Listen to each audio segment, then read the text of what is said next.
Api di Bukit Menoreh. Cerita, Esa Mintarja.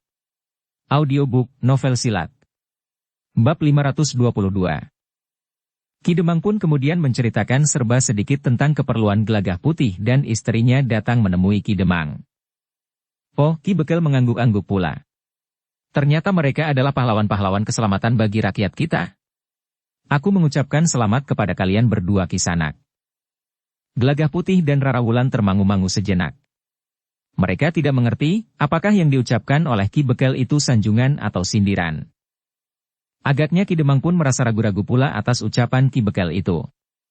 Karena itu, maka ia pun bertanya. Maksud Ki Bekel? Untuk apa sebenarnya mereka mencampuri persoalan keluarga besar kita? Bukankah di sini ada aku, ada Ki Demang dan ada para bebahu? Bukan saja bebahu padukuhan induk ini, tetapi juga bebahu Kademangan. Benar, Ki Bekel. Tetapi ternyata apa yang kebetulan diketemukannya di sini, tidak kita ketemukan sebelumnya. Bukankah kita tidak tahu, bahwa di pasar itu sering terjadi jual beli barang-barang terlarang? Bahkan tukar-menukar antara barang-barang terlarang itu dengan hasil yang didapat para perampok dan penyamun di bulak-bulak persawahan kita. Mereka tentu melakukannya dengan sembunyi-sembunyi, Ki Demang. Aku tahu. Aku tidak menyalahkan kita yang tidak tahu bahwa peristiwa seperti itu terjadi di padukuhan kita. Ki Bekel itu mengerutkan dahinya, sementara Ki Demang berkata selanjutnya. Tetapi jika kemudian ada orang yang datang untuk memberitahukan kepada kita, bahwa hal seperti itu telah terjadi, bukankah kita harus berterima kasih kepada mereka? Persoalannya kemudian terserah kepada kita. Bagaimana caranya kita menanganinya? Tetapi menurut pendapatku, perdagangan barang-barang terlarang itu akan membahayakan kehidupan rakyat kita. Tetapi apakah orang-orang ini tidak mempunyai pamrih dengan keterangannya itu? Kita dapat langsung bertanya kepada mereka, jawab Ki Demang, yang kemudian bertanya kepada Gelagah Putih. Ki Gelagah Putih. Apakah kepedulian Ki Gelagah Putih berdua itu mengandung maksud-maksud tertentu terhadap Kademangan ini? Wajah Gelagah Putih dan Rara Wulan memang terasa menjadi panas. Tetapi mereka tahu bahwa pertanyaan itu tidak tumbuh dari dasar hati Ki Demang. Tetapi Ki Demang hanya sekadar ingin memuaskan hati Ki Bekel. Ki Demang, jawab Gelagah Putih kemudian. Kami berdua hanyalah orang lewat. Kami tidak mempunyai kepentingan apa-apa di Kademangan ini. Itu jawabannya, Ki Bekel, berkata Ki Demang kemudian. Mungkin kedua orang itu ingin mendapatkan tambahan bekal perjalanan? Tidak, Ki Bekel. Rara Wulanlah yang menyahut. Kami sudah mempunyai bekal yang cukup. Aku tidak yakin bahwa Ki Bekel akan dapat memberikan bekal kepadaku lebih banyak dari bekal yang sudah ada padaku. Jantung Ki Bekel lah yang kemudian berdesir. Tetapi Ki Demang justru tersenyum. Katanya. Sudahlah. Aku sejak semula memang yakin bahwa kepedulian mereka adalah semata-mata didasarkan kepada kecemasan mereka terhadap akibat buruk yang dapat terjadi karena peredaran barang-barang terlarang itu. Ki Demang yakin? Ya, aku yakin. Syukurlah jika demikian. Kami, seisi Kademangan ini akan berterima kasih kepada mereka. Ki Demang, berkata Gelagah Putih kemudian. Aku rasa keperluanku datang menghadap Ki Demang sudah selesai. Segala sesuatu terserah kepada Ki Demang. Kami akan melanjutkan perjalanan kami yang masih panjang. Kalian akan pergi kemana? Bertanya Ki Bekel. Kami akan pergi ke Secah. Ke Secah? Untuk apa? Kami adalah pengembara. Kami akan pergi kemana saja yang kami ingini dan yang menarik perhatian kami. Tetapi kenapa Secah? Desak Ki Bekel. Nama itu sangat menarik perhatian. Aku ingin tahu, apa yang ada di balik nama itu. Ki Bekel mengangguk-angguk. Namun justru Gelagah Putihlah yang bertanya. Apakah Ki Bekel sering pergi ke Secah? Ki Bekel tergagap. Namun kemudian ia pun menjawab. Sekali dua kali. Tetapi tidak terlalu sering. Baiklah, Ki Bekel, Ki Demang.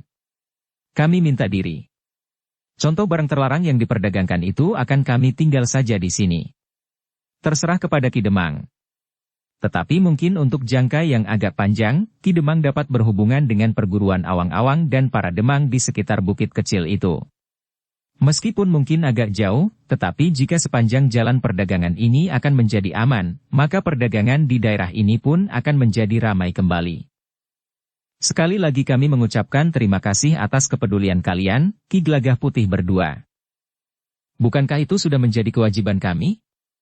Siapapun yang menemui persoalan seperti yang kami temui, tentu juga akan melakukan hal yang sama. Hanya mereka yang memiliki kemampuan yang dapat merebut barang-barang terlarang itu dari tangan sekelompok perampok dan penyamun. Mereka memang sekelompok perampok dan penyamun. Tetapi mereka sekedar orang-orang yang hanya pandai menggertak. Demikianlah, Gelagah Putih dan Rara Wulan pun segera meninggalkan rumah Ki Demang. Dalam pada itu, sepeninggal Gelagah Putih dan Rara Wulan, Ki Bekel pun segera minta diri pula. Begitu tergesa-gesa, Ki Bekel? Tetapi Ki Bekel belum mengatakan keperluan Ki Bekel datang menemui aku. Aku tidak sengaja mencari Ki Demang. Aku hanya lewat. Dari jalan aku melihat lewat pintu regol yang terbuka, ada dua orang tamu duduk di peringgitan. Tiba-tiba saja aku ingin singgah. Oh, Ki Demang pun mengangguk-angguk. Tetapi apakah Ki Bekel tidak duduk dahulu? Terima kasih, Ki Demang. Ki Bekel pun kemudian meninggalkan regol halaman Ki Demang. Namun demikian ia sampai di tikungan, maka Ki Bekel pun berjalan semakin cepat, langsung pulang ke rumahnya. Demikian ia sampai di rumah, ia pun segera berteriak memanggil kepercayaannya. Ancak Liman. Ada apa, Ki Bekel? Seseorang yang tinggi dan besar tubuhnya tidak kalah dari Ki Bekel muncul dari pintu butulan. Orang yang dipanggil Ancak Liman itu pun kemudian duduk di ruang dalam, menghadap Ki Bekel yang wajahnya nampak gelap. Ada berita buruk yang harus kau dengar, berkata Ki Bekel. Berita buruk apa, Ki Bekel? Apa yang terjadi di pasar itu telah diketahui oleh Ki Demang. Tukar-menukar candu dan barang-barang hasil rampokan itu ada yang melihat, dan menyampaikannya kepada Ki Demang. Siapa orangnya, Ki Bekel? Bukankah persoalannya mudah saja? Orang itu akan aku singkirkan. Jangan berceloteh. Dua orang suami istri itu berhasil merampas candu itu dari tangan Jatingarang. Heh? Hanya dua orang? Apalagi yang seorang adalah perempuan? Ya. Omong kosong. Tentu hanya bualan yang tidak berarti apa-apa. Seperti seekor anjing kudisan yang menggonggong di pinggir jalan. Tetapi orang itu membawa bukti. Candu yang dirampasnya dari Jatingarang itu telah dimusnahkannya. Tetapi ia menyimpan sedikit, dan mereka berikan kepada Ki Demang. Seandainya demikian, Ki Demang mau apa? Sedangkan persoalan yang timbul di antara keluarganya sampai sekarang masih belum dapat diselesaikan dengan tuntas. Apalagi mengurus persoalan yang gawat itu. Jangan meremehkan persoalan ini. Kedua orang suami istri itu akan pergi ke Seca. Sudah aku katakan, aku akan menyingkirkan orang itu. Mereka tidak akan pernah sampai ke Seca. Apakah kau lebih kuat dari gerombolan Jatingarang? Tentu bukan aku seorang diri, jawab Ancak Liman. Aku akan berhubungan dengan orang-orang yang memiliki kelebihan dari gerombolan Jatingarang. Tetapi Ki Bekel tentu tahu bahwa dengan demikian, kita akan mengeluarkan biaya cukup tinggi. Kau gila. Kau kira aku dapat menimba uang dari sumur di belakang rumah? Tetapi hubungan Ki Bekel dengan Jatingarang dan Ki Samektaguna itu juga menghasilkan uang. Kau mulai memeras? Tentu tidak, Ki Bekel. Atau kita biarkan saja dua orang suami istri itu pergi ke Seca? Mereka tentu tidak tahu apa-apa tentang keberadaan Ki Samektaguna di Seca. Jika mereka mengucapkan kata Seca itu, tentu hanya kebetulan saja. Sedangkan Ki Bekel berkepentingan dengan tempat itu. Setan kau, Ancak Liman. Sekarang, terserah saja kepada Ki Bekel, apa yang harus aku lakukan. Aku tinggal melaksanakannya saja. Singkirkan kedua orang suami istri itu, dengan siapapun kau akan bekerja sama. Telusuri perjalanan keduanya. Bahkan seandainya mereka sudah ada di Seca. Jika kau sampai ke Seca, maka yang lebih dahulu harus kau hubungi adalah Ki Samektaguna, agar ia berhati-hati. Ajak orang itu bersamamu menyingkirkan kedua orang suami istri itu. Nama laki-laki itu adalah Gelagah Putih. Baik. Baik, Ki Bekel. Kau tentu juga akan mendapat ganjaran dari Ki Samektaguna, karena kau sudah memberikan keterangan tentang kedua orang suami istri itu. Ah, belum tentu, Ki Bekel. Mereka tahu kalau aku adalah orang Ki Bekel, sehingga mereka tentu yakin bahwa aku sudah menerima ganjaran dari Ki Bekel. Dan kau, Ancak Liman. Kau kira aku tidak tahu bahwa kau sering menipuku? Ancak Liman itu tertawa. Katanya. Tetapi tugasku kali ini cukup berat, Ki Bekel. Aku harus memasuki satu dunia yang menyeramkan. Ki Bekel tahu bahwa orang-orang yang terlibat dalam perdagangan candu adalah orang-orang yang tidak mengenal tenggang rasa sama sekali. Ki Bekel tahu bahwa di lingkungan mereka, yang paling dihargai adalah ujung-ujung senjata, di samping uang. Bodoh kau. Tentu aku tahu. Karena itu kau tidak usah menggurui aku. Aku tidak bermaksud menggurui Ki Bekel. Tetapi yang aku tahu, bahwa Ki Bekel itu sangat pelit. Bukankah langkah-langkah yang aku ambil itu selalu mempertaruhkan nyawa? Persetan kau. Setiap ada tugas yang harus kau lakukan, kau selalu mengatakan bahwa taruhannya adalah nyawa. Bukankah sejak semula kau sudah tahu bahwa tugas-tugas yang akan kau lakukan selalu harus mempertaruhkan nyawa? Ancak Liman tertawa. Katanya. Baiklah, Ki Bekel. Aku akan melakukan tugas ini sebaik-baiknya. Kedua orang suami istri itu akan aku cari. Mereka berdua tentu akan segera hilang, dan tidak akan pernah diketemukan lagi. Bagus. Tetapi kau jangan sekedar membual. Setelah itu kita akan berbicara tentang Ki Demang. Biarkan saja Ki Demang. Ia tidak akan dapat berbuat apa-apa. Jangan menambah musuh. Tidak. Kita tidak akan menanganinya sendiri. Tetapi kita akan menumpang pada kemelut yang terjadi di lingkungan keluarganya. Ibu tirinya masih berusaha agar anak laki-lakinya itu dapat menjadi demang di Kademangan ini. Ancak Liman mengangguk-angguk.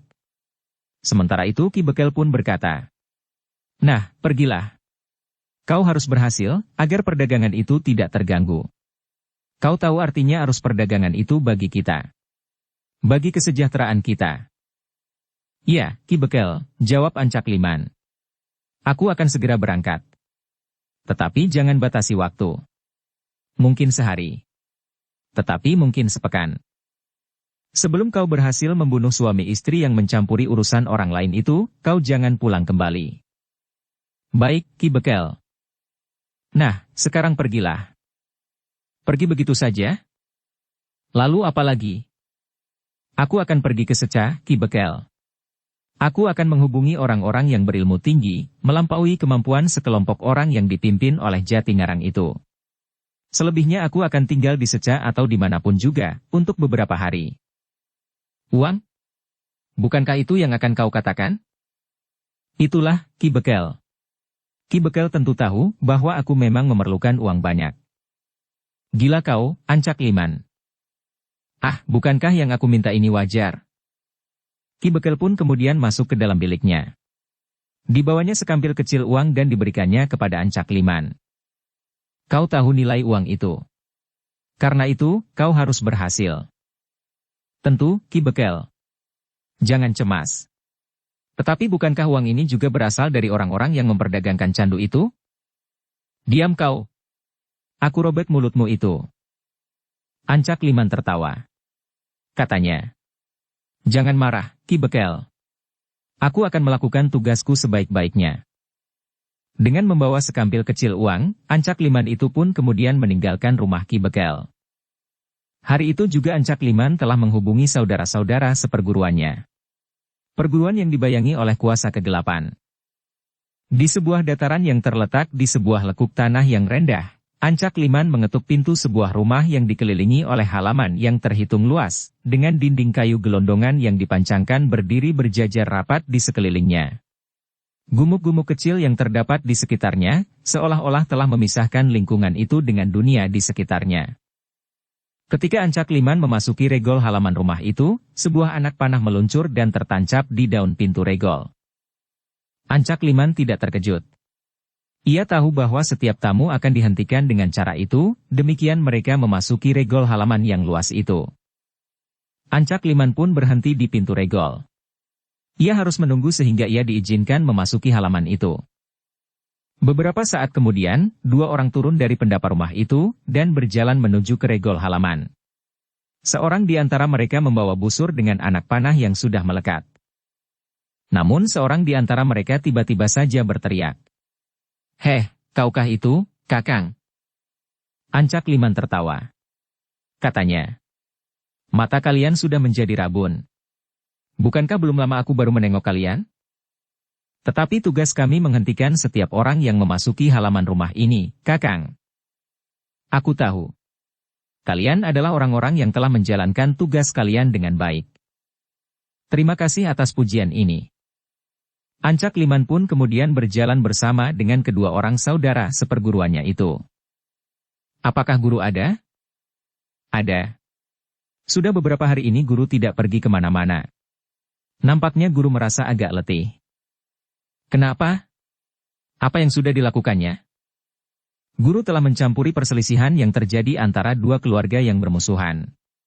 Guru harus melenyapkan beberapa orang terpenting dari salah satu keluarga yang bermusuhan itu, sementara orang-orang yang harus disingkirkan itu juga mempunyai dukungan dari beberapa orang pembunuh upahan yang berilmu tinggi, sehingga guru harus mengerahkan kemampuannya." "Kalian ikut bersama guru?"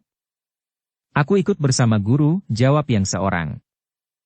"Aku bertugas menunggui rumah," sahut saudara seperguruannya. "Sebenarnya aku juga ingin bersama guru. Tetapi tidak ada yang dapat dipercaya untuk tetap tinggal." "Kalian mempunyai tugas kalian masing-masing yang sama beratnya," berkata Ancak Liman. "Tetapi bukankah guru berhasil?" "Ya. Guru berhasil menyelesaikan tugasnya. Tetapi dua orang saudara seperguruan kita terbunuh." "Dua orang terbunuh?" Ancak Liman terkejut. "Ya. Jumlah kita memang semakin menyusut." Ancak Liman menarik nafas panjang. "Marilah, Kakang. Silahkan duduk." Seorang di antara kedua orang yang menyongsongnya itu mempersilahkan duduk. "Aku akan menyampaikan kepada guru bahwa Kakang telah datang kemari."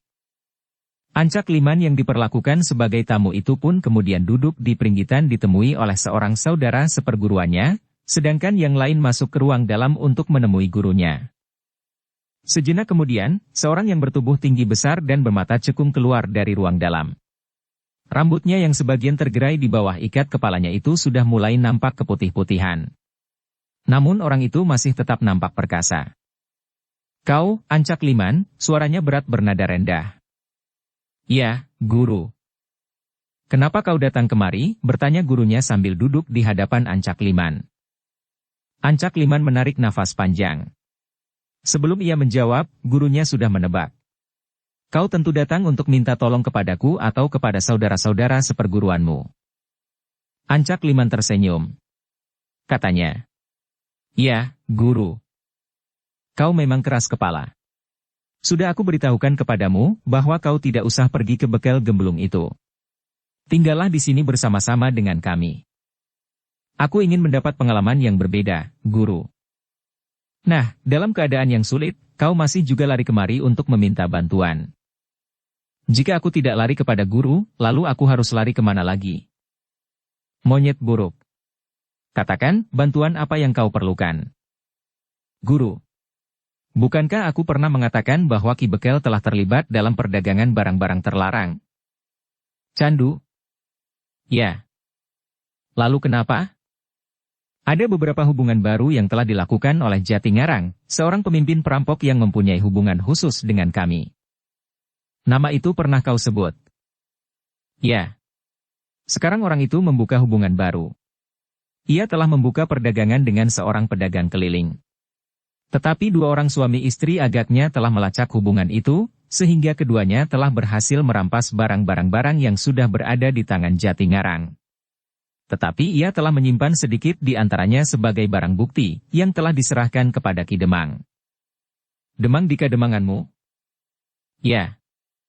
"Kenapa dengan Demangmu itu? Bukankah ia tidak akan dapat berbuat apa-apa?" "Ya. Tetapi dua orang suami istri itulah yang kami cemaskan. Sekarang mereka pergi ke Secah. Jika ia berhasil melacak perdagangan itu dan berhubungan dengan para penguasa di daerah utara ini, maka perdagangan itu akan dapat terhenti. Jika perdagangan itu terhenti, apa keberatanmu?" "Ah, guru. Perdagangan itu memberikan keuntungan yang besar bagi Ki Bekel tanpa berbuat apa-apa. Ia hanya berpura-pura tidak tahu bahwa di lingkungannya telah terjadi pertukaran dan perdagangan barang-barang terlarang, itu saja. Bahkan ia mempunyai alasan, seandainya perdagangan itu akhirnya diketahui dan Ki Bekel dipersalahkan karena tidak berbuat apa-apa, maka Ki Bekel akan dapat mengatakan bahwa ia tidak mempunyai kekuatan apa-apa untuk mencegahnya. Tetapi kenapa ia tidak melaporkannya? Sampai sekarang Ki Bekel masih pura-pura tidak tahu. Setelah ada dua orang suami istri yang melaporkan kepada Ki Demang, apa kata Ki Bekel? Kata Ki Bekel, kedua orang itu harus dimusnahkan. Kemudian Ki Bekel baru akan mengurusi Ki Demang. Kau datang untuk tugas-tugas itu? Ya, Guru. Aku datang untuk minta bantuan kepada Guru. Kita akan mencari dua orang suami istri itu dan memusnahkannya. Kau tahu, untuk mempergunakan tenagaku, aku minta beberapa syarat.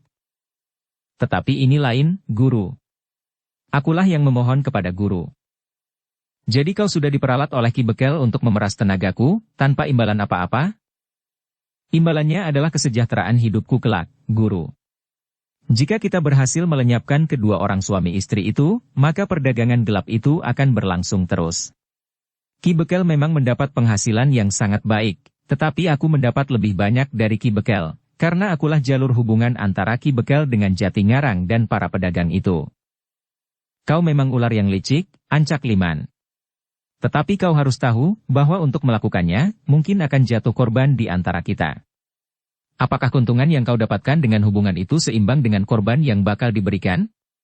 Sedangkan yang akan menjadi korban itu adalah saudara-saudara seperguruanmu. Bahkan mungkin kau sendiri. Guru, berkata Ancak Liman kemudian. Jika kali ini kita berhasil, maka jangkauan niatku tidak akan berhenti di sini. Lalu apa? Jalur perdagangan kita ambil alih. Kita musnahkan Jatingarang dan gerombolannya. Hati-hatilah bersikap, Ancak Liman. Jatingarang tidak berdiri sendiri. Selain kelompoknya, ia tentu berhubungan dengan gerombolan-gerombolan lain. Tetapi agaknya dalam perdagangan gelap ini lain, Guru. Jatingarang tidak berniat berbagi ladang dengan orang lain. Gurunya mengangguk-angguk. Namun ia pun kemudian bertanya. Bagaimana dengan Ki Bekel? Tidak apa-apa, Guru. Kita beri Ki Bekel percikan sekedarnya saja. Jika ia banyak tingkah, maka kita akan mencekiknya sampai mati. Jika itu rencanamu, aku dapat mendukungnya, Ancak Liman. Tetapi bukankah kau tidak akan mengkhianati aku? Bagaimana mungkin aku berkhianat kepada Guru? Bukankah Guru akan dapat memburu dan membunuhku kapan saja Guru kehendaki, tanpa memberi kesempatan kepadaku untuk dapat membela diri? Baiklah. Kau memang seorang yang pandai membujuk. Sekarang kau pun telah berhasil membujukku. Tetapi ingat, Ancak Liman, uang dapat membuat seseorang menjadi gila. Seseorang menjadi lupa akan dirinya dan tidak mengenal kiblat lagi. Aku mengerti, Guru. Tetapi di samping itu, ketakutan untuk diburu dan dibunuh oleh Guru agaknya lebih besar dari kerakusanku memburu uang. Gurunya tertawa. Katanya, lidahmu memang bercabang, Ancak Liman. Ampun, Guru. Aku berani bersumpah. Baiklah. Aku akan membawa 4 orang terbaik dari perguruan ini. Malam nanti aku akan berada di sanggar untuk melakukan samadhi. Aku ingin berhubungan dengan pepundenku, untuk minta kekuatan agar kita dapat berhasil. Silahkan, Guru, sahut Ancak Liman. Hari itu, Guru Ancak Liman telah memerintahkan membakar merang padi gaga. Ia akan mandi keramas, sehingga tubuhnya akan dibersihkan dari segala noda. Kemudian di malam harinya, Guru Ancak Liman itu akan menghadap pepundennya di sanggar pemujaan. Ketika malam turun, maka segala sesuatunya sudah dipersiapkan di sanggar. Anglo, arang batok kelapa, tempayan, bunga setaman dan delupak minyak kelapa. Menjelang tengah malam, maka delupak minyak kelapa pun dinyalakan. Demikian pula arang batok kelapa di Anglo itu pun telah membara pula. Asapnya membumbung tinggi, kemudian kemenyan itu menyala. Apinya yang merah menjilat-jilat seolah-olah menari di atas panasnya bara batok kelapa. Guru Ancak Liman itu pun kemudian menaburkan kembang setaman itu ke dalam air yang dituang ke dalam tempayan. Sebilah keris pusakanya telah dicelupkan ke dalam air kembang setaman itu. Tiba-tiba saja air kembang setaman itu menjadi kemerah-merahan seperti darah. Busa-busa kecil bermunculan dari dasar tempayan. Bahkan kemudian, air bunga setaman di dalam tempayan itu bagaikan mendidih. Beberapa saat lamanya guru Ancak Liman itu duduk menghadap tempayan yang airnya sudah menjadi merah dan bagaikan mendidih itu. Diucapkannya mantra-mantra yang tidak dapat dimengerti oleh orang lain. Keringat mengalir di seluruh tubuhnya, sehingga pakaiannya menjadi basah kuyup.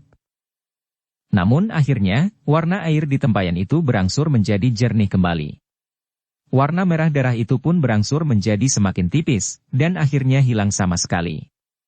Air di tempayan itu pun tidak lagi bergejolak bagaikan mendidih. Akhirnya guru Ancak Liman itu menarik nafas panjang. Ia pun segera mengakhiri samadinya. Demikian ia keluar dari sanggar, maka Ancak Liman pun segera mendapatkannya sambil bertanya. Bagaimana, guru? Apakah ada isyarat bahwa usaha kita akan berhasil? Kiai Godong Tales yang menunggui bukit di sisi kiri, serta Kiai Arang Ori yang menunggui gumuk di sisi kanan, akan membantu kita. Agaknya kita akan berhasil. Bagaimana dengan Nyai Sendawa yang menunggui sendang di bawah lengkeh bukit itu, guru? Aku belum berhasil menghubunginya. Tetapi aku akan langsung datang ke sendang itu nanti di dini hari. Apakah aku boleh ikut? Tidak. Tidak seorang pun boleh ikut. Nyai Sendawa akan dapat kamanungsan. Ancak Liman menarik nafas panjang. Sebenarnya lah di dini hari, gurunya telah meninggalkan rumahnya, pergi ke sendang kecil di bawah lengkeh bukit. Ketika fajar menyingsing, maka guru Ancak Liman itu sudah berada di rumahnya kembali. Dengan penuh keyakinan ia pun berkata, semuanya sudah berhasil aku hubungi. Kita akan pergi dengan kepastian bahwa usaha kita akan berhasil. Kedua orang suami istri itu memang pergi ke Seca. Kita akan menemukannya dan membunuh mereka. Setelah itu, maka kita akan melaksanakan rencana sebagaimana kau katakan tadi. Kita akan menguasai perdagangan barang-barang terlarang itu di daerah ini, setelah kita hancurkan Jatingarang. Baiklah, guru. Kita harus segera berangkat, sebelum kedua orang suami istri sempat menemukan jalur perdagangan itu di Seca, sehingga ia dapat bertindak semakin jauh. Guru Ancak Liman itu pun segera mempersiapkan diri. Dibawanya 4 orang muridnya yang terbaik. Seorang di antara mereka adalah Ancak Liman itu sendiri. Namun sebelum mereka pergi ke Seca, gurunya telah memerintahkan kepada Ancak Liman untuk mencari hubungan dengan Jatingarang. Apakah Jatingarang mau berterus terang tentang kedua orang suami istri yang telah mengalahkannya itu? Tetapi jika kedua orang suami istri itu yang membual? Mungkin saja. Karena itu, hubungi Jatingarang. Di hari berikutnya Ancak Liman telah mencari hubungan dengan Jatingarang, untuk meyakinkan apakah yang sebenarnya telah terjadi. Ketika Ancak Liman memasuki sarang Jatingarang, maka dilihatnya beberapa orang terbaik dari para pengikut Jatingarang itu telah terluka. Bahkan Jatingarang sendiri telah terluka pula. Apa yang terjadi? Bertanya Ancak Liman. Tidak apa-apa, jawab Jatingarang. Orang-orangmu dan bahkan kau sendiri terluka. Akibat wajar dari pekerjaan yang telah aku pilih. Bahkan mati pun akan dapat terjadi setiap saat. Ancak Liman mengangguk-angguk. Namun kemudian ia pun berkata, aku datang untuk meyakinkan hasil pertukaran yang kau lakukan di pasar itu. Bukankah kau mempunyai jalur baru untuk mendapatkan candu itu?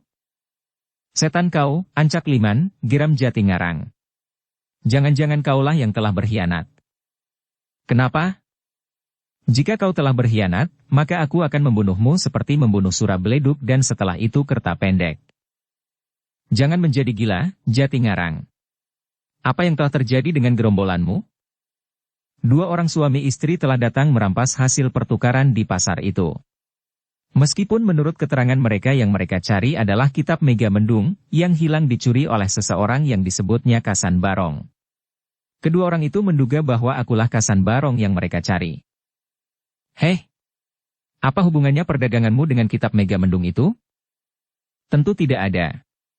Mungkin hanya kesalahpahaman. Tetapi mereka telah merampas peti yang diduganya berisi kitab yang aku sembunyikan. Apakah peti itu berisi candu? Ya.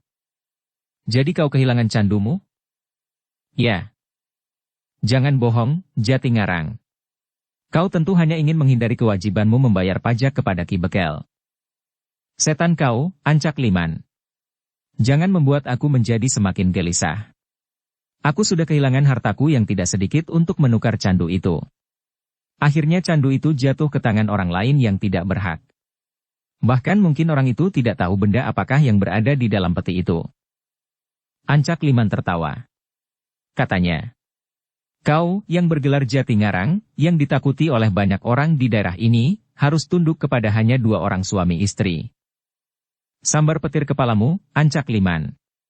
Kedua orang itu adalah orang yang berilmu sangat tinggi. Jika kau mengancam agar aku tidak berkhianat, aku pun akan membuat perhitungan jika kau yang berkhianat kepada Ki Bekel. Tutup mulutmu, atau aku akan menyumbatnya dengan sabut kelapa. Ancak Liman tertawa. Katanya, baik, baik. Jika yang kau katakan itu benar, maka aku akan menunggu perkembangan selanjutnya. Tetapi jika akhirnya aku menemukan bukti bahwa kau telah berkhianat, maka jangan menyesali nasibmu dan nasib bekelmu yang tamak itu. Ancak Liman pun kemudian meninggalkan Jati Ngarang. Masih dengan suara tertawanya ketika Ancak Liman itu keluar dari pintu rumah sarang gerombolan Jati Ngarang itu. Namun orang yang bertubuh tinggi besar dan berdada lebar membentaknya. Apa yang kau tertawakan? Jika kau mentertawakan kami, maka kau akan dapat aku cincang di sini. Ancak Liman berhenti. Dipandanginya orang bertubuh raksasa itu dari ujung kepalanya sampai ke ujung kakinya. Apakah kau tidak pernah tertawa? Sahut Ancak Liman itu. Sikapmu membuat jantungnya bagaikan tersulut api. Untung Ki Lurah masih sabar. Kau bersikap seperti itu kepadaku? Aku akan memutar kepalamu. Iblis! Kau berani mengancamku? Tetapi sebelum Ancak Liman menjawab, Jati Ngarang pun berkata, biarkan orang itu pergi. Orang itu sangat memuakkan, sahut orang bertubuh raksasa itu. Jangan hiraukan. Justru aku yang menghiraukannya, sahut Ancak Liman. Jika kau izinkan, aku akan memberikan sedikit peringatan kepada orangmu yang tidak tahu diri itu. Bagus, sahut orang bertubuh raksasa itu. Lurahe tentu tidak akan berkeberatan. Jati Ngarang itu merenung sejenak. Sementara orang bertubuh raksasa itu pun berkata selanjutnya. Bukankah orang ini orang upahan Ki Bekel? Apa kelebihannya? Mungkin bagi orang-orang sepadukuhannya ia sangat ditakuti. Tetapi bagi kami di sini, ia tidak lebih dari tikus kecil sakit-sakitan. Beri aku kesempatan, Jati Ngarang. Jati Ngarang itu merenung sejenak. Namun kemudian ia pun berkata, baiklah. Tetapi kalian berdua harus bersikap jantan. Maksudku, yang kalah harus mengaku kalah.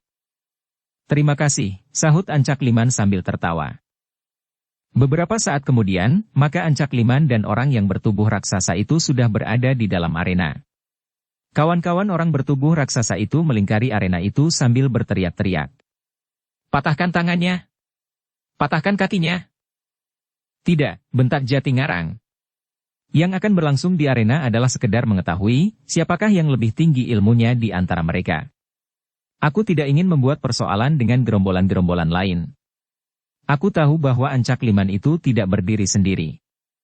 Jika ia berdiri sendiri, ia tidak akan seberani itu di dalam lingkungan kita di sini. Aku hanya ingin tahu, siapakah yang lebih baik dari keduanya.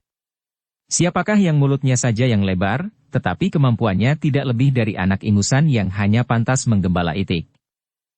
Ancak Liman justru tertawa. Katanya, tepat. Tidak lebih dari anak ingusan yang hanya pantas menggembala kambing. Orang bertubuh raksasa itu pun menggeram. Bersiaplah. Jika lehermu patah, itu bukan kesalahanku. Tetapi tulang-tulangmu lah yang terlalu rapuh. Ancak Liman tidak menjawab. Tetapi ia pun segera mempersiapkan diri. Ternyata Ancak Liman sengaja memamerkan kemampuannya di dalam lingkungan gerombolan yang dipimpin oleh Jati Ngarang. Pada suatu saat, ia akan datang bersama guru dan saudara-saudara seperguruannya untuk menghancurkan gerombolan itu dan merebut jalur perdagangan barang terlarang di daerah itu. Sejenak kemudian, kedua orang itu telah terlibat dalam perkelahian. Ancak Liman yang sedang memamerkan kemampuannya itu dengan cepat berusaha mendesak lawannya. Bahkan ia pun dengan cepat pula telah meningkatkan kemampuannya semakin tinggi. Ternyata orang bertubuh raksasa itu tidak diberinya kesempatan. Sejak perkelahian itu dimulai, maka Ancak Limanlah yang menguasai arena perkelahian itu. Serangan-serangannya telah datang beruntun tanpa henti-hentinya. Orang bertubuh raksasa itu terkejut mengalami serangan-serangan yang datang seperti prahara. Ia pun berusaha meloncat mundur untuk mengambil jarak dan ancang-ancang. Tetapi Ancak Liman tidak melepaskannya. Serangan-serangan justru selalu memburunya. Sekali-sekali lawannya yang bertubuh raksasa itu juga mendapat kesempatan. Tetapi serangan-serangannya menjadi tidak berarti lagi.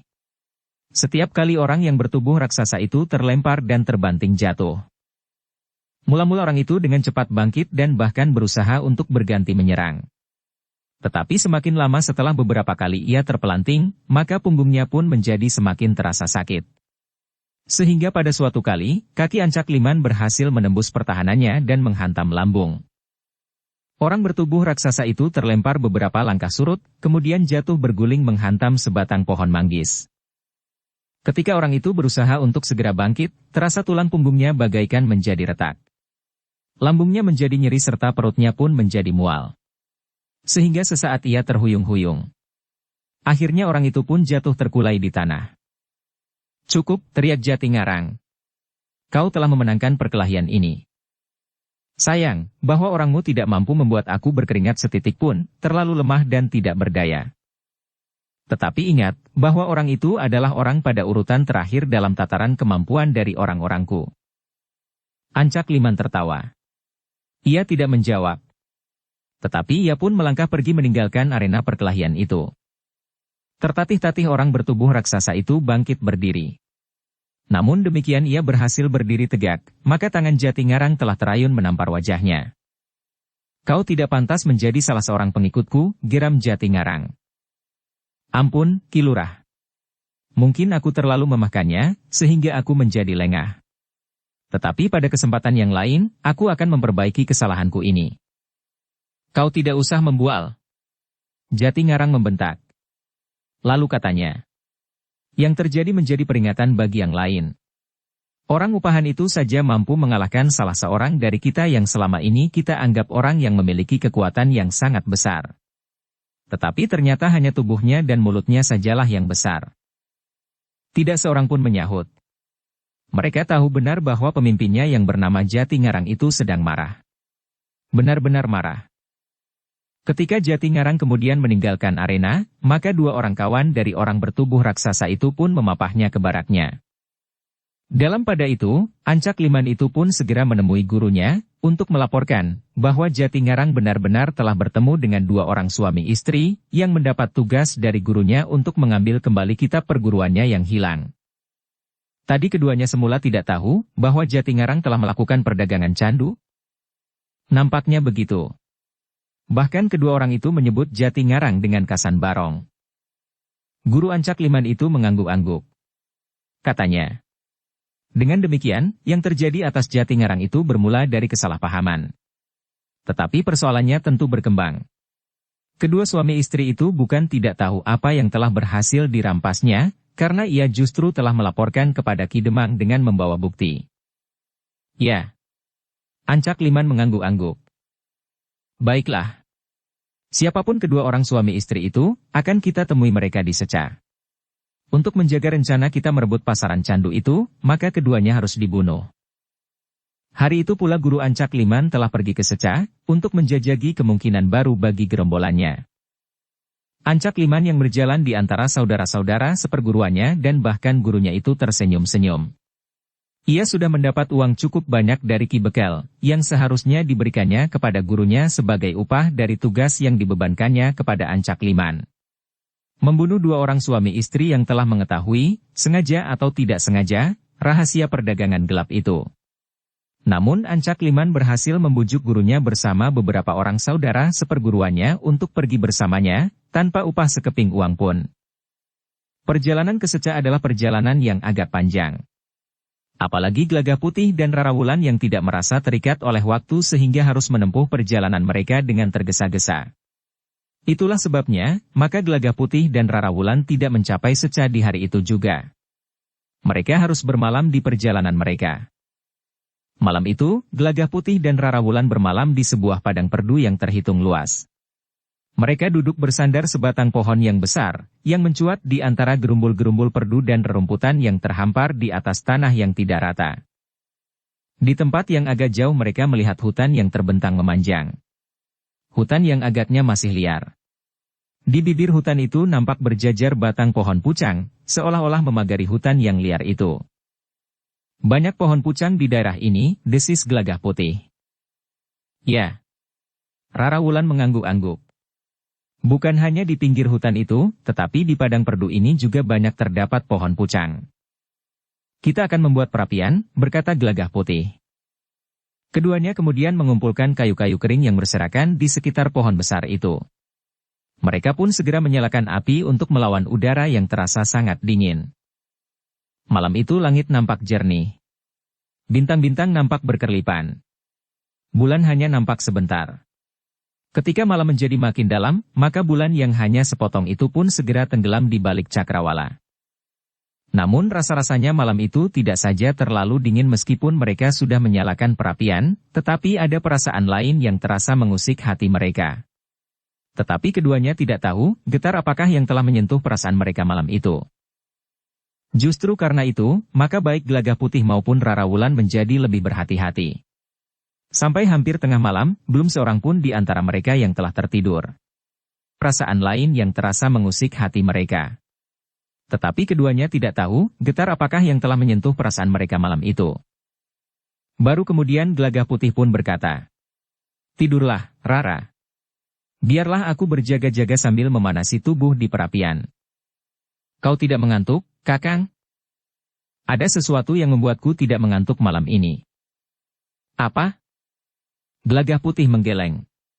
Katanya, "Aku tidak tahu." "Baiklah, Kakang, aku akan tidur. Jika Kakang mulai mengantuk, bangunkan aku."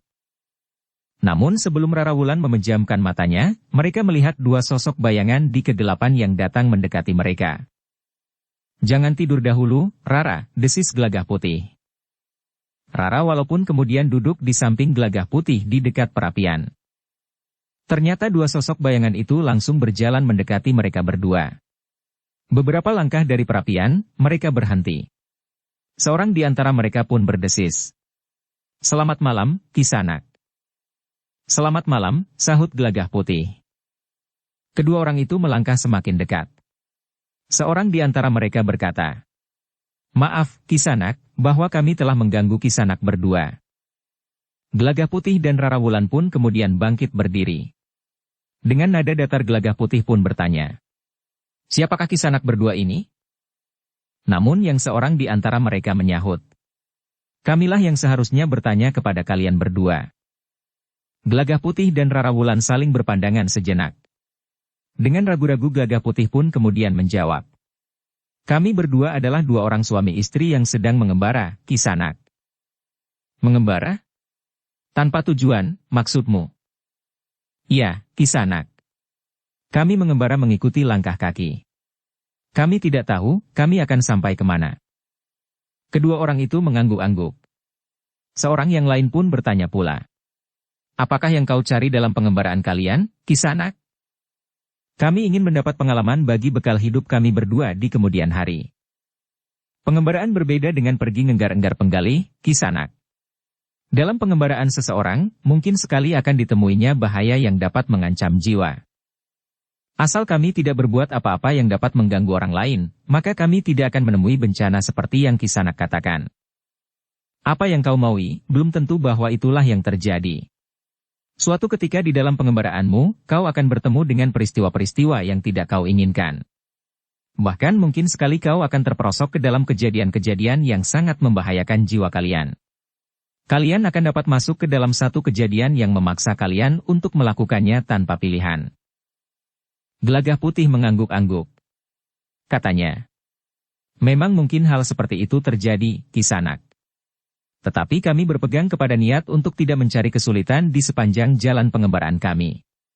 Jika kami berkelakuan wajar-wajar saja, aku kira kami pun akan diperlakukan dengan wajar oleh siapapun. Mudah-mudahan kalian benar. Sampai sekarang kami dapat mengucap syukur bahwa kami selamat sampai di tempat ini. Baiklah. Tetapi berhati-hatilah. Daerah ini bukan satu lingkungan yang tenang. Dukung channel Novel Silat dengan subscribe, follow, like, komen dan share. Terima kasih, Kisanak. Tetapi maaf jika aku bertanya sekali lagi, siapakah Kisanak berdua ini? Aku Demang Padukuhan Pucang. Kawanku ini adalah Ki Jagabaya. Kami melihat ada nyala api di padang perdu ini, sehingga kami memerlukan untuk menengoknya. Tidak biasa ada orang yang membuat perapian di padang perdu. Siapapun mereka. Jika demikian, kami mengucapkan terima kasih atas kepedulian Ki Demang dan Ki Jagabaya. Bahkan aku ingin menawarkan kepada kalian untuk bermalam di padukuhan kami, daripada kalian bermalam di padang perdu ini. Terima kasih, Ki Demang, jawab Gelagah Putih sambil mengangguk hormat. Kita sudah sampai separuh malam. Karena itu, biarlah kami menghabiskan malam ini di sini, Ki Demang. Jika itu pilihan kalian, terserah saja pada kalian. Tetapi sekali lagi aku peringatkan, berhati-hatilah. Malam di lingkungan terbuka di daerah ini kadang-kadang tidak bersahabat. Tetapi mudah-mudahan tidak terjadi apa-apa dengan kalian. Sudah kami katakan, Ki Demang, kami bersikap wajar-wajar saja kepada orang lain, sehingga agaknya orang lain pun akan memperlakukan kami dengan wajar. Baiklah. Selamat malam. Kami akan kembali ke padukuhan. Tetapi ingat, jika besok pagi kalian meninggalkan tempat ini, hendaknya perapian itu kau padamkan, sehingga kau yakin bahwa tidak ada sepeletik api pun yang tersisa. Karena sepeletik api akan dapat membakar lingkungan ini, dan bahkan hutan di sebelah. Baik, Ki Demang. Kami akan melakukannya dengan baik. Demikianlah, keduanya pun kemudian meninggalkan Gelagah Putih dan Rarawulan. Sementara itu, perapian mereka masih tetap menyala, menghangatkan tubuh mereka di tengah-tengah padang perdu yang dingin. Ki Demang dan Ki Jagabaya pun meninggalkan Gelagah Putih dan Rarawulan dengan langkah-langkah panjang. Ketika mereka kemudian hilang di kegelapan, maka Gelagah Putih dan Rarawulan pun tidak menghiraukannya lagi. Dalam pada itu, langkah Ki Demang dan Ki Jagabaya pun terhenti ketika mereka mulai menapak di bulak persawahan. Beberapa orang yang berdiri di jalan bulak itu segera mengerumuninya. Seorang di antara mereka melangkah maju sambil bertanya. Siapakah mereka, Ki Demang? Apakah kami pantas mendatangi mereka? Ki Demang menggeleng. Katanya. Mereka hanyalah 2 orang pengembara. Nampaknya mereka kelaparan di tempat tinggal mereka, sehingga mereka pergi bertualang. Tidak ada yang kalian dapatkan dari mereka. Baju mereka kusut dan bahkan kumal. Mereka tidak membawa apa-apa selain sebatang tongkat kayu yang nampaknya dicabutnya dari pagar pategalan. Orang itu mengangguk-angguk. Katanya, aku sudah menduga bahwa mereka adalah pengembara yang tidak berpengalaman, sehingga membuat perapian di tempat terbuka. Kecuali mereka sengaja menjebak kami. Apalagi menjebak kalian, bahkan mereka tidak mengerti bahwa di tempat terbuka di daerah ini kadang-kadang dilewati segerombolan perampok dan penyamun seperti kalian. Jangan singgung lagi. Nanti aku bakar rumah di seluruh kademanganmu. Maaf, aku tidak bermaksud menyinggung perasaanmu. Orang-orang yang menghentikan Ki Demang dan Ki Jagabaya itu pun kemudian meninggalkan Ki Demang dan Ki Jagabaya yang berdiri termangu-mangu. Iblis-iblis itu sekarang lebih berkuasa dari seorang Demang, geram Ki Demang setelah segerombolan perampok itu pergi. Apa boleh buat, Ki Demang? Jika kita tidak mau berkorban perasaan seperti ini, maka rakyat kitalah yang menjadi korban. Itulah yang aku pikirkan. Jika kita tidak hanya memikirkan diriku sendiri, maka aku tidak akan mau diperlakukan seperti ini, meskipun aku tahu bahwa aku tentu akan mereka bunuh. Kita harus bertahan hidup, Ki Demang. Selagi kita masih hidup, kita akan dapat mencari jalan untuk menghancurkan, setidak-tidaknya mengusir mereka dari kademangan ini. Dalam pada itu, Rarawulan pun telah tertidur sambil bersandar sebatang pohon yang besar, tidak jauh dari perapian. Sementara itu Gelagah Putih duduk sambil memanggang tangannya, sehingga ia tidak menjadi kedinginan. Di dini hari, Rarawulan telah terbangun dengan sendirinya. Kepada Gelagah Putih ia pun berkata, gantian, Kakang. Silahkan jika Kakang ingin tidur. Gelagah Putih kemudian memang menyandarkan dirinya ke pohon yang besar itu. Tetapi Gelagah Putih tidak tidur. Meskipun sekali-sekali matanya terpejam, namun ia masih tetap menyadari apa yang terjadi di sekelilingnya. Menjelang matahari terbit, maka keduanya pun telah membenahi diri. Mereka sempat pergi ke sebuah anak sungai, yang meskipun alirannya tidak terlalu deras, namun keduanya dapat mencuci wajah mereka di air yang terasa sangat dingin. Hari itu, Gelagah Putih dan Rara Wulan pun merencanakan untuk sampai di Seca. Mereka akan bermalam semalam. Sementara di keesokan harinya, pasar Seca akan menjadi lebih ramai dari hari-hari biasanya, karena besok adalah hari pasaran. Mudah-mudahan kita dapat berhubungan, setidak-tidaknya melihat, saudagar yang telah memperdagangkan barang-barang terlarang itu. Ya. Bukankah menurut keterangannya, ia akan selalu berada di Seca pada hari-hari pasaran? Kita akan mencarinya besok. Apakah kita akan dapat berhubungan dengan para petugas yang berhak untuk menindak pedang gelap itu? Kita akan mencobanya. Tetapi kita tidak tahu, apakah para bebahu Kademangan Seca berani bertindak. Jika tidak, kita akan bertindak atas nama kita sendiri.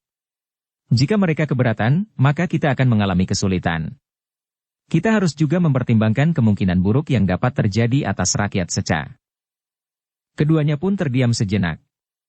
Namun mereka pun telah siap untuk berangkat menuju ke Kademangan Seca. Kademangan yang menurut dugaan Gelagah Putih dan Rara Wulan adalah Kademangan yang terhitung besar dan ramai, karena menjadi tempat pemberhentian para pedagang. Bahkan menurut dugaan Gelagah Putih dan Rara Wulan, Seca adalah tempat yang tidak terlalu banyak diambah oleh para perampok dan penyamun, sehingga para pedagang banyak yang sempat singgah untuk menjual dan membeli dagangan. Tetapi dalam perjalanan itu Gelagah Putih berkata, "Tetapi kita harus berhati-hati, Rara.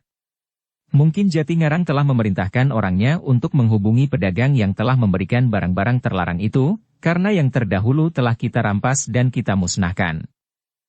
Memang mungkin sekali, Kakang.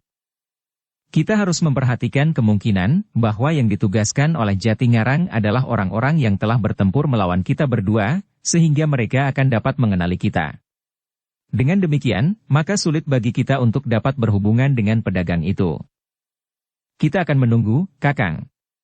Kita akan dapat menghubungi pedagang itu setelah petugas yang dikirim oleh Jatingarang itu selesai.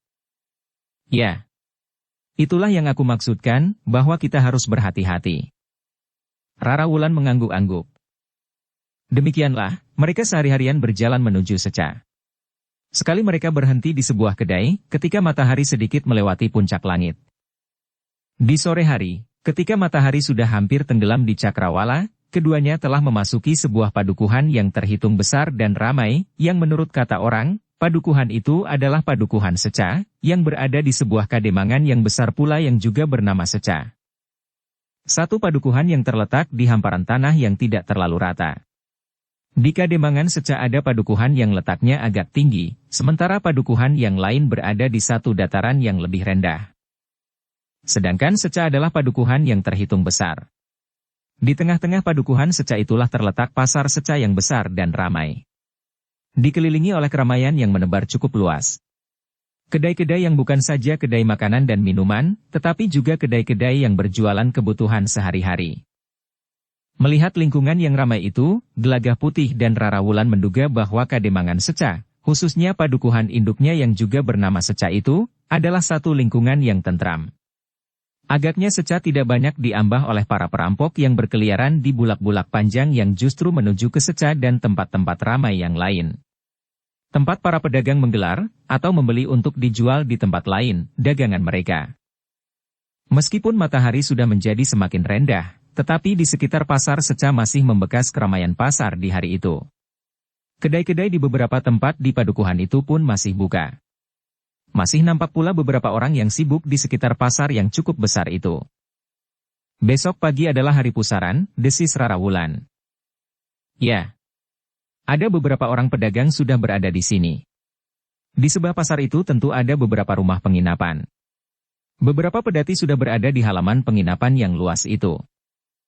Pedati-pedati itu tentu mendapat pengawalan yang kuat, berkata Rara Wulan. Ya. Tapi mungkin pedati-pedati itu dibawa oleh para pedagang dari arah lain. Mungkin jalan yang mereka lalui bukan jalan yang banyak berkeliaran perampok dan penyamun. Ya. Rara Wulan mengangguk-angguk. Yang aku ingin tahu, bagaimana dengan Kademangan Seca ini sendiri? Apakah kita akan menemui Ki Demang, Kakang? Aku masih ragu-ragu. Mungkin Ki Demang Seca justru akan menentang kita. Ya. Memang mungkin sekali. Keduanya pun terdiam sesaat. Mereka menepi ketika mereka melihat 4 orang, yang nampaknya para petugas di Kademangan itu, berjalan dengan memanggul tombak pendek di bahu mereka. Demikian mereka berpapasan, maka Gelagah Putih pun berkata, agaknya Kademangan Seca memiliki satu kesatuan untuk mengamankan lingkungan ini. Keadaan Kademangan ini memang memungkinkan untuk membiayai satu kesatuan pengaman, Kakang. Ya. Banyak pemasukan yang diterima oleh Kademangan maupun Padukuhan. Namun agaknya para bebahu Kademangan juga bertanggung jawab atas keselamatan para pedagang yang datang untuk menjual dan membeli dagangan di Kademangan ini. Keduanya pun terdiam. Mereka berjalan di jalan yang menjadi semakin sepi, ketika senja mulai turun. Beberapa kedai yang membuka pintunya, mulai menyalakan lampu minyak. Bahkan sebagian sudah mulai mengemasi dagangannya serta menutup pintunya. Kita akan mencari penginapan, Rara. Di mana? Sebaiknya kita bermalam di dekat pasar. Baiklah, Kakang. Kita akan memilih penginapan yang tidak terlalu ribut. Kesempatan untuk memilih agaknya tidak terlalu banyak, Rara. Tetapi baiklah, kita akan mencobanya. Sebenarnya lah bahwa penginapan-penginapan yang terdekat dengan pasar sudah penuh. Jika ada tempat, rasa-rasanya hanya diselipkan di antara para tamu yang sudah lebih dahulu datang.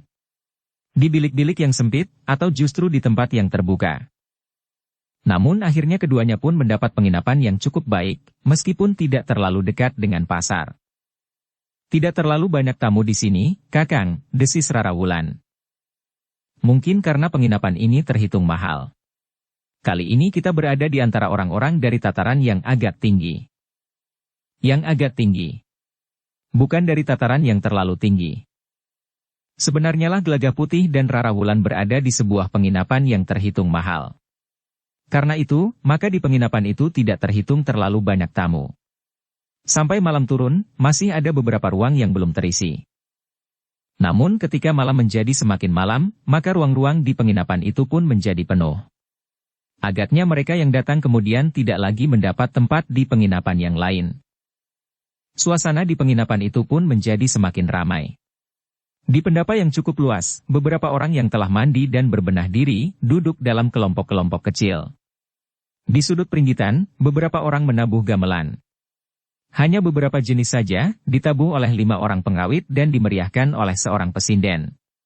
Agaknya kelompok itu adalah kelompok tetap yang memang bertugas di penginapan itu. Setidak-tidaknya setiap malam menjelang hari pasaran. Gelagah Putih dan Rara Wulan pun telah berada di pendapa pula. Mereka duduk tidak terlalu jauh dari sekelompok pengrawit yang sedang membunyikan gamelan, melantunkan tembang yang ngerangin. Dalam pada itu, Gelagah Putih dan Rara Wulan pun melihat 4 orang petugas yang memasuki halaman dan berbicara dengan petugas di penginapan itu. 4 orang petugas yang datang itu bukan 4 orang yang berpapasan dengan Gelagah Putih dan Rara Wulan di jalan. Keempat orang ini tidak membawa tombak, tetapi mereka menjinjing pedang. Penjagaan keamanan nampaknya cukup baik di sini, Kakang, desis Rara Wulan. Gelagah Putih mengangguk-angguk. Katanya, Kademangan ini nampaknya memang berbeda. Jika beberapa orang Demang di sepanjang perjalanan kita bersedia melakukan pengamanan seperti ini, Kademangan mereka tentu akan menjadi ramai kembali. Setidak-tidaknya menjadi lebih ramai dari yang ada sekarang. Memang ada dukungan timbal balik. Kademangan ini adalah Kademangan yang kaya, sehingga mereka dapat mengangkat sekelompok prajurit sebagai wujud kuasanya. Mungkin sekali, Kakang. Keduanya pun terdiam. 4 orang petugas itu pun kemudian meninggalkan halaman penginapan itu. Sementara itu perhatian Gelagah Putih tertuju kepada seorang laki-laki yang sudah separuh baya, yang berjongkok di samping seorang pengrawit dan bertanya lirih. Kau sudah melihat Sutasuni dan seorang kawannya? Pengawit itu menjawab sambil memukul gendarnya. Belum. Aku belum melihatnya. Orang yang berjongkok di sampingnya itu pun segera bergeser dan pergi meninggalkannya sambil menepuk bahunya. Demikian orang itu pergi, maka pengawit yang duduk di sebelahnya pun berpaling kepadanya dan berbisik perlahan. Suaranya tenggelam oleh bunyi gamelan yang mengalun lembut. Gelagah Putih menarik nafas. Nampaknya di balik ketenangan di sekitar pasar Seca ini juga tersimpan berbagai masalah yang bergejolak di bawah permukaan. Gelagah Putih pun melayangkan pandangan matanya mencari orang yang telah berjongkok di samping para pengrawit itu. Ternyata orang itu sudah berada di halaman. Ia berbicara dengan seorang yang lain. Namun kemudian mereka pergi ke arah yang berbeda. Agaknya tamu-tamu yang lain tidak memperhatikannya. Mereka sibuk berbincang-bincang dengan orang-orang yang berada di kelompok mereka masing-masing. Marilah kita berjalan-jalan keluar halaman, Rara, ajak Gelagah Putih. Ternyata Rawulan pun tertarik pula. Karena itu maka ia pun mengangguk sambil bangkit berdiri. Keduanya pun kemudian melangkah ke regol halaman. Di regol mereka bertemu dengan salah seorang petugas di penginapan itu. "Kemana, Kisanak?" bertanya petugas di penginapan itu. "Kami ingin berjalan-jalan sebentar." "Bukankah jalan-jalan di sini aman?" "Tentu, Kisanak. Para petugas selalu meronda siang dan malam. Mereka tidak memberi kesempatan kepada para perampok untuk melakukan kegiatannya di Kademangan ini." "Terima kasih, Kisanak. Kami ingin berjalan-jalan sebentar untuk menghirup udara sejuk." "Silahkan, Kisanak. Tetapi malam di Kademangan ini akan terasa dingin." Gelagah Putih dan Rara Wulan pun kemudian meninggalkan regol halaman. Mereka turun ke jalan dan melangkah ke arah pasar Seca, yang esok tentu akan sangat ramai di hari pasaran. Ternyata jalan sudah menjadi sepi. 1-2 orang masih nampak berjalan menyusuri jalan utama Kademangan yang ramai itu. Sekali-sekali keduanya memang bertemu dengan para petugas yang sedang meronda. Agaknya para pemimpin di Kademangan Seca menyadari bahwa tidak terlalu jauh dari Kademangannya, terdapat daerah yang rawan. Sehingga meskipun Seca sendiri dinyatakan aman, namun mereka tidak pernah menjadi lengah.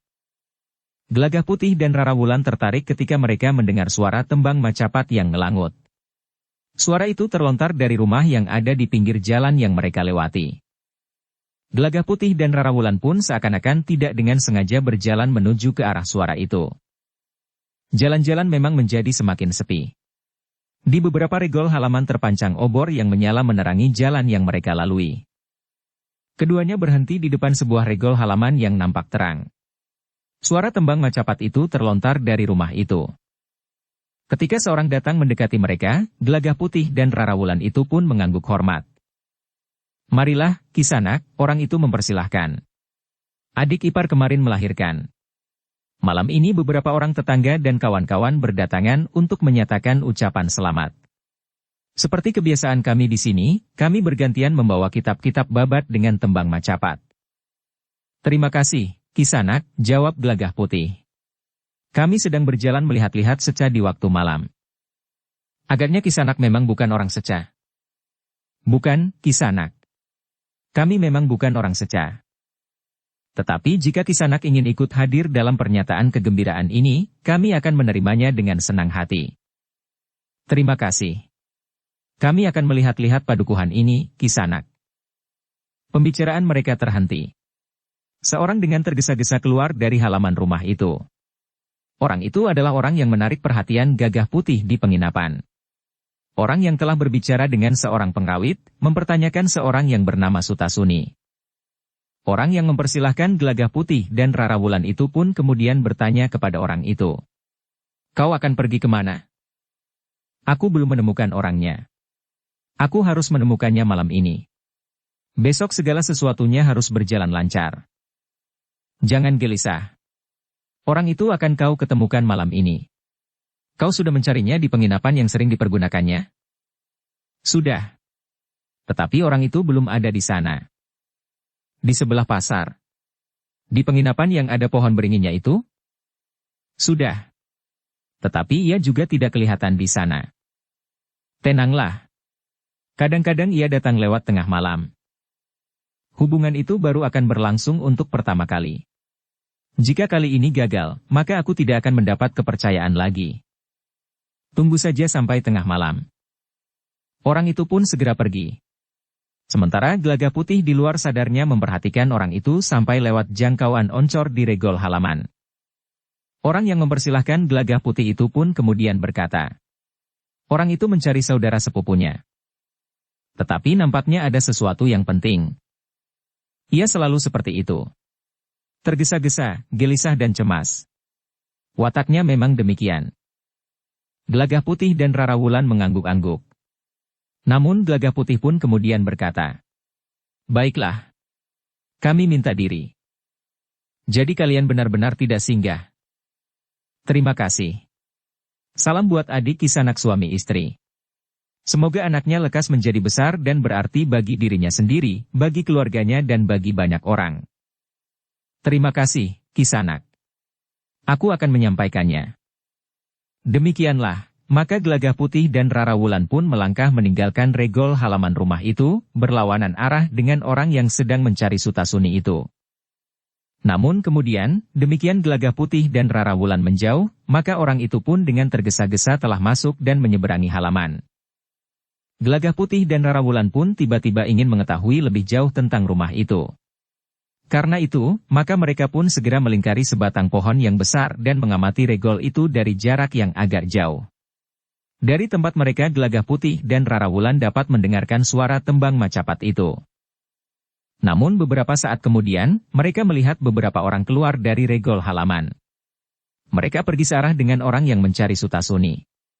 Meskipun demikian, suara tembang macapat itu masih saja terdengar mengalun di gelapnya malam.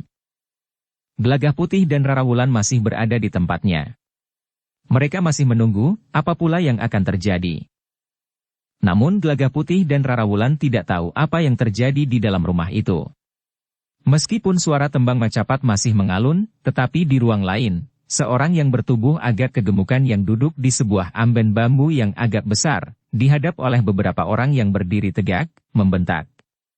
"Kalian harus ketemukan Sutasuni. Malam ini kalian harus membawa Sutasuni kepadaku." Orang-orang yang berdiri tegak itu mengangguk hormat sambil menjawab hampir berbareng. "Baik, Ki Lurah." Orang yang bertubuh agak gemuk yang tidak menakutkan bajunya itu menggeram. "Jika kalian tidak membawa Sutasuni kepadaku malam ini, maka kalian tidak akan sempat melihat matahari terbit esok pagi." "Iya, Ki Lurah. Selain Sutasuni, kalian juga membawa Dermagati itu kepadaku." Ular berkepala dua itu sudah tidak berarti apa-apa lagi bagiku. Ia sudah tidak berguna. Berbeda dengan Sutasuni, yang akan dapat menuntun kita kepada orang yang digelari Panji Kukuh itu. "Iya, Ki Lurah. Tetapi Panji Kukuh adalah seorang yang memiliki kekuatan dan kuasa yang besar," berkata salah seorang di antara mereka yang menghadap. "Kau takut, heh? Sejak kapan kau menjadi seorang pengecut yang tidak berharga seperti itu?" "Ampun, Ki Lurah. Aku tidak merasa takut. Aku memang tidak pernah takut kepada siapapun. Jika aku mengatakan bahwa Panji Kukuh mempunyai kekuatan dan kuasa yang besar, itu sekedar memberi peringatan kepada Ki Lurah. Kau kira aku terlalu bodoh untuk mengenali orang-orang dari beberapa kelompok yang berkeliaran di secah ini? Aku memang orang baru di sini. Kita memang baru memasuki lingkungan ini sejak 2-3 hari yang lalu. Tetapi kita harus tampil seperti ledakan guruh di langit. Mengejutkan, dan memaksa semua pihak mengakui kekuatan dan kuasa kita, termasuk Panji Kukuh.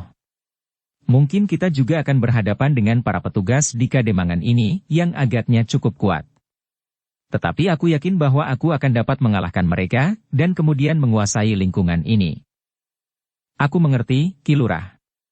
Tetapi kita harus memperhatikan selain Ki Panji Kukuh, juga kelompok Ki Samektaguna, yang juga memasuki dunia perdagangan barang-barang terlarang itu, selain berdagang wesi aji dan batu-batu mulia. Persetan dengan mereka. Malam ini kita harus menangkap Sutasuni, untuk membawa kita kepada Panji Kukuh."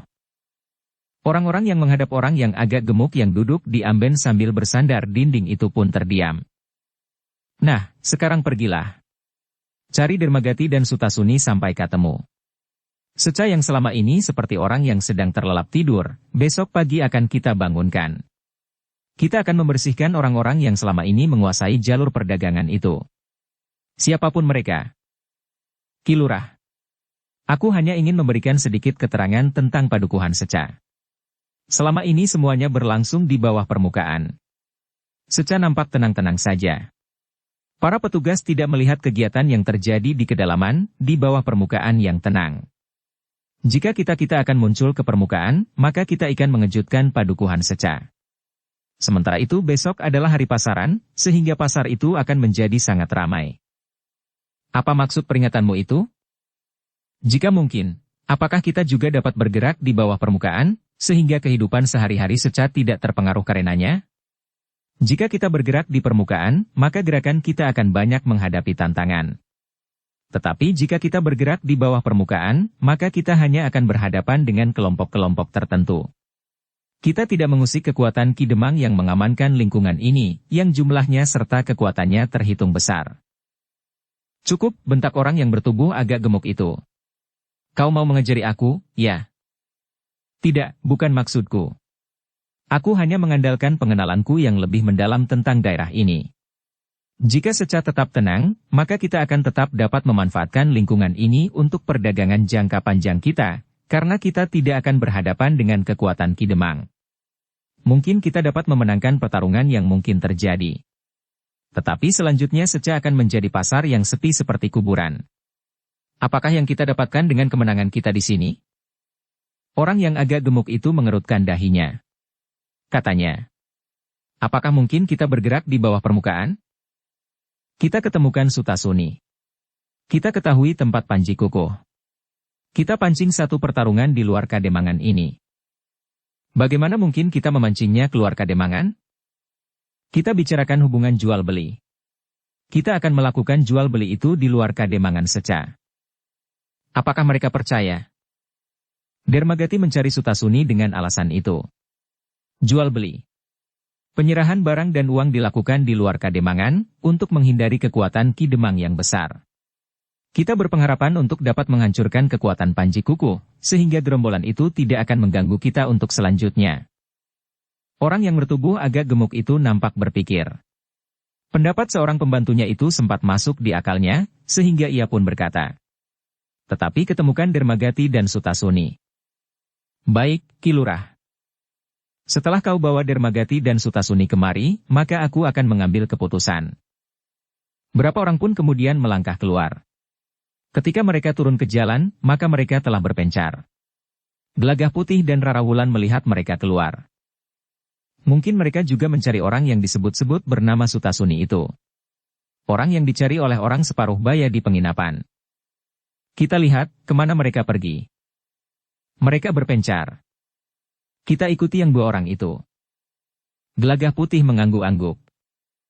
Dengan hati-hati keduanya mengikuti dua orang di antara beberapa orang yang berpencar itu.